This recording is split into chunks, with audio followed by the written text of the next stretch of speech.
दोस्तों, क्या आपको पता है अर्जुन और भीष्म पितामह महाभारत के मुख्य पात्रों में से एक है। महाभारत के युद्ध के दौरान अर्जुन ने अपने बाणों के प्रहार से भीष्म पितामह को छलनी कर दिया था, लेकिन भीष्म पितामह को इच्छा मृत्यु का वरदान था, जिसके कारण कष्ट में होने के बाद भी अपने प्राण नहीं त्यागे। वह बाणों की शैया पर कई दिनों तक लेटे रहे। इस घटना के बाद भी अर्जुन हमेशा भीष्म पितामह के प्रिय बने रहे। तो चलिए फिर अभी हम जानते हैं कि मरते समय भीष्म पितामह ने अर्जुन को ऐसे कौन से मूल्यवान सीख दिए थे। तो चलिए फिर शुरू करते हैं। भीष्म पितामह ने बाणों की शैया पर लेटे हुए अपने अंतिम समय में अर्जुन से कहते हैं कि किसी भी व्यक्ति को लालसा में आकर अपनी मर्यादा का त्याग नहीं करना चाहिए। भीष्म पितामह ने अपने प्रिय अर्जुन से कहा कि सत्ता का उपयोग जो होता है वो कभी भी अपने उपयोग के लिए नहीं करना चाहिए, बल्कि कठिन परीक्षण करके समाज का कल्याण करना चाहिए। एक शासक के लिए अपना पुत्र और प्रजा एक समान होनी चाहिए। भीष्म पितामह ने अर्जुन से यह भी कहा कि तुम जीत जाओ तब भी ना कभी घमंड में आना और ना ही कभी सुखी की लालसा करना। साथ में श्री भीष्म पितामह जी ने अर्जुन से यह भी कहते हैं कि अपने कर्तव्य और धर्म को हमेशा सर्वोपरि रखना। अर्जुन को सीख देते हुए भीष्म पितामह यह भी कहते हैं कि ऐसा बात कभी भी मत करना जिससे दूसरों को कष्ट हो। दूसरों का अपमान करना, अहंकार और दंभ में रहना ही मनुष्य के सबसे बड़े शत्रु माने जाते हैं। जो पुरुष भविष्य पर अधिकार रखता है और समयानुकूल तत्काल विचार कर सकता है, वो दूसरों की कठपुतली नहीं बनता। ऐसा व्यक्ति हमेशा सुख हासिल करता है और वही आलस मानव का नाश कर देता है। वीडियो में अंत तक जरूर बने रहे। वीडियो को लाइक और चैनल को सब्सक्राइब जरूर कर देना। मैं आपको बताऊंगा आखिर क्यों अर्जुन वहां पे रोने लगे जब भीष्म पितामह अर्जुन को ज्ञान दे रहे थे, जब अर्जुन को सीख दे रहे थे कि आपको जीवन में किस हिसाब से रहना है। तो चलिए फिर शुरू करते हैं। पितामह बाणों की सैया पर लेटे हुए अर्जुन को जीवन की बहुत ही गहरी सीख दे रहे थे। उन्होंने अर्जुन को केवल युद्ध की तकनीकी या राज्य की राजनीति सिखाने की बजाय अर्जुन की बुनियादी सच्चाई का मार्गदर्शन भी दिया। पितामह की बातें सुनकर अर्जुन के हृदय में गहराई से समा रही थी। अब अर्जुन बड़े ही ध्यान से सुन रहे थे, तभी भीष्म पितामह ने एक और महत्वपूर्ण बात कही। तो चलिए फिर इसको जानते हैं। कहते हैं कि हे पार्थ, जीवन में अहंकार और लोभ का त्याग करना बहुत ही ज्यादा आवश्यक होता है। जब तुम युद्ध में जीतोगे तब भी स्वयं को सबसे बड़ा योद्धा मानकर घमंड कभी भी मत करना। घमंड व्यक्ति को अंधा बना देता है और वह सत्य का मार्ग छोड़ देता है। कर्तव्य और धर्म ही सर्वोपरि है। भीष्म पितामह ने एक और उदाहरण देते हुए अर्जुन से कहा, तुम्हें पता है हे अर्जुन, मेरे जीवन का सबसे बड़ा अफसोस क्या है? वह यह है कि मैंने स्वयं एक समय कौरवों का पक्ष लिया, जबकि मुझे सत्य का मार्ग दिख रहा था, लेकिन मेरे वचन और निष्ठा ने मुझे कौरवों के साथ खड़ा किया। यह एक शासक या सेनापति के लिए सबसे बड़ा संकट होता है। कभी भी अपने कर्तव्य के खिलाफ नहीं जाना चाहिए, चाहे परिस्थिति कितनी भी विकट क्यों ना हो। पितामह ने आगे कहा, एक शासक के लिए प्रजा और पुत्र में कोई भी भेदभाव कभी भी नहीं करना चाहिए। उसे अपने कर्तव्यों का पालन धर्मनिष्ठ से करना चाहिए और कभी भी लोभ या व्यक्तिगत स्वार्थ के लिए अपना मर्यादा का उल्लंघन कभी भी नहीं करना चाहिए। यह सुनकर अर्जुन की आंखों में पानी आ गया और वो फूट फूट कर रोने लगे, क्योंकि वह जानता था कि महाभारत का युद्ध कितना कठिन और जटिल था और उसकी भूमिका कितनी महत्वपूर्ण थी।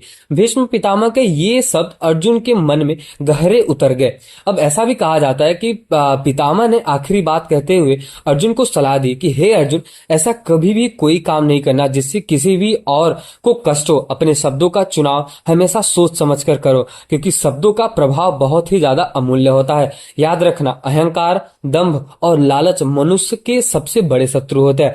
जब व्यक्ति इनसे ऊपर उठता है तभी वह सच्चा विजेता होता है। अर्जुन ने सिर झुकाकर पितामह की इन अमूल्य शिक्षाओं को अपने जीवन का हिस्सा बनाने का संकल्प लिया। यह आखिरी समय था जब भीष्म पितामह ने अपने अनुभवों और ज्ञान का सार अर्जुन के सामने रखा और इस सीख ने अर्जुन को जीवन भर मार्गदर्शक किया। यह कहानी हमें भी सिखाती है कि चाहे आप भी जीवन में कितनी भी ऊंचाइयां क्यों न हासिल कर ले, लेकिन सच्ची सफलता और संतुष्टि तभी प्राप्त होती है जब आप अपने कर्तव्य, धर्म और विनम्रता के पथ पर चलते रहते हैं। पितामह के इतने ही शब्दों ने अर्जुन को भाव विभोर कर दिया। पितामह के ये अंतिम शब्द अर्जुन के लिए इतना अमूल्य धरोहर थे। अर्जुन को यह समझ में आ गया था कि शक्ति और वीरता का असली मोल तभी है जब वो धर्म और न्याय के साथ हो। पितामह ने अर्जुन से यह भी कहा कि युद्ध केवल विजय प्राप्त करने के लिए नहीं लड़ा जाता, बल्कि वह सत्य और धर्म की स्थापना के लिए भी होता है। पितामह ने अर्जुन को याद दिलाया कि महाभारत का युद्ध केवल बाहुबल का ही नहीं था, बल्कि एक नैतिक संघर्ष था। याद रखो अर्जुन, भीष्म ने ऐसा भी कहा कि धर्म की राह पर चलने वाला कभी भी पराजित नहीं होता, और वह व्यक्ति जो दूसरों के कष्ट और अपमान का कारण बनता है, उसे जीवन में कभी भी सच्चा सुख नहीं मिल पाता। भीष्म पितामह के ये शब्द अर्जुन के मन को झकझोर कर रख देते हैं। अर्जुन सोचने लगते हैं कि एक योद्धा के रूप में उनकी जो जिम्मेदारी है केवल तलवार उठाने का ही नहीं, बल्कि अपने आदर्शों पर अडिग रहने का भी होता है। इस समय अर्जुन को एक ऐसा एहसास होता है कि युद्ध में जीत हासिल करना महत्वपूर्ण है, परंतु उससे भी ज्यादा महत्वपूर्ण अपने कर्तव्य और नैतिकता के साथ जीना। जब भीष्म पितामह ने अपनी अंतिम सांसें लेने का समय करीब आते देखा, उन्होंने अर्जुन से यह कहा, तुम अपने जीवन में हमेशा एक सच्चे धर्म योद्धा बने रहना।